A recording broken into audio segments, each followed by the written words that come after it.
Esse vídeo vai render algumas pedradas virtuais de bolsonaristas, mas como eu nunca fui alguém tribal e sim um analista independente que preza acima de tudo a liberdade e a busca pela verdade, eu acho que eu devo dizer exatamente aquilo que eu penso em prol do movimento liberal conservador brasileiro, do qual eu faço parte há décadas. Talvez os dois melhores livros que eu tenha lido para compreender os fenômenos Trump e Bolsonaro sejam Nacional Populismo e The Case for Trump. No primeiro, autores liberais progressistas fazem um levantamento honesto da reação legítima do movimento nacional populista contra uma democracia liberal doente. No segundo, o professor Victor Davis Hanson traz a imagem do herói trágico que enfrenta um bando perigoso e que por acidente do destino não faz parte do mesmo bando, mas guarda características em comum com ele. Pense nos heróis de filmes policiais infiltrados em organizações criminosas para combatê-las. Jamais seria alguém limpinho, um típico xerife de uma cidadezinha, pois faltaria aquela dose de loucura para agir de forma tão perigosa. Trump era um outsider da política, mas que financiava muitos políticos, a maioria democrata, e que fez fortuna no mercado imobiliário de Nova York, o que alguém limpinho jamais seria capaz. Bolsonaro foi deputado pela vida toda, com seus filhos ingressando na política também, mas nunca quis fazer parte do clubinho, apesar de conhecer o mecanismo de dentro. Ambos atiçaram multidões com slogans poderosos, como drenar o pântano de Washington ou fazer a América grande novamente, no caso de Trump, ou então impedir o comunismo e limpar a política dos corruptos, no caso de Bolsonaro. Os dois enfrentaram um sistema podre, carcomido, no caso brasileiro, com instituições bem mais frágeis. Os dois adotaram governos mais moderados e responsáveis do que suas retóricas davam a entender.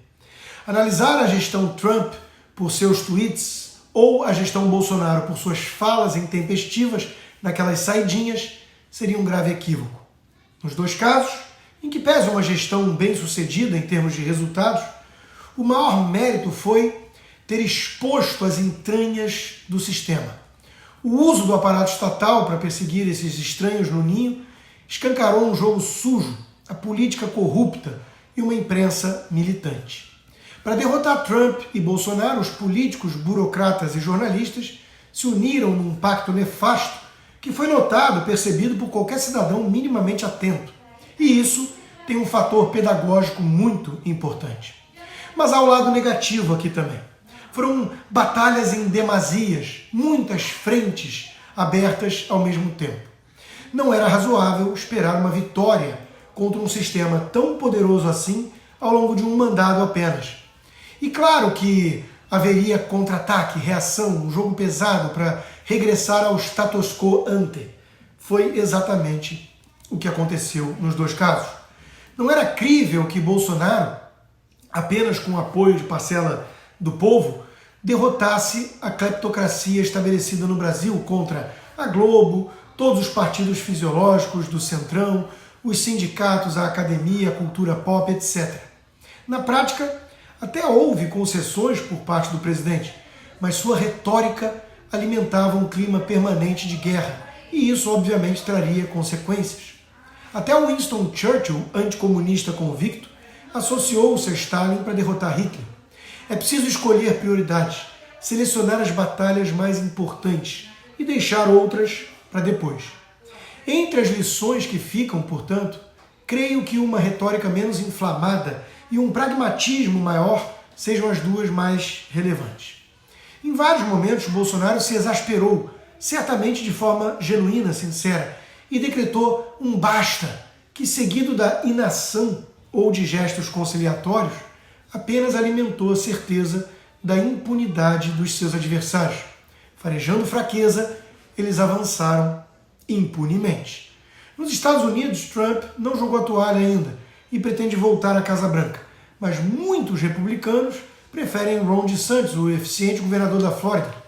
DeSantis não é um tucano, um rhino, Republican in name only, como Mitt Romney, mas sim um conservador firme de convicções, que não foge da briga.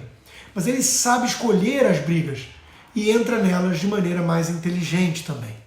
Ele compreende ainda a importância de certa liturgia do cargo, para não afastar eleitores mais moderados e independentes, com uma visão mais estética de mundo. Nada disso vai poupá-lo dos ataques pérfidos da mídia podre. Ele será pintado, como foi Trump, de fascista, golpista, negacionista, etc. Pois é o que a esquerda sempre faz, substituindo argumentos por rótulos depreciativos. Mas eu acredito que DeSantis sabe navegar melhor por esse ambiente, sem cair em tantas cascas desnecessárias de banana. Trump e Bolsonaro, por sua vez, atravessavam a rua para pisar em cascas de banana.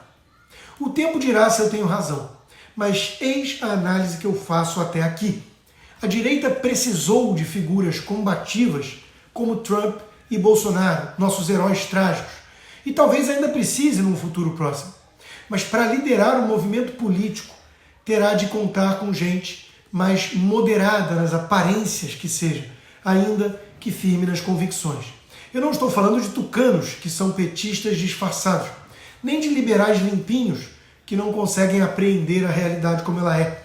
Estou falando de líderes como Reagan, Thatcher ou mesmo Churchill, que souberam mesclar pragmatismo com convicção, flexibilidade com firmeza. O Brasil começa agora a sua busca por tal nome à direita.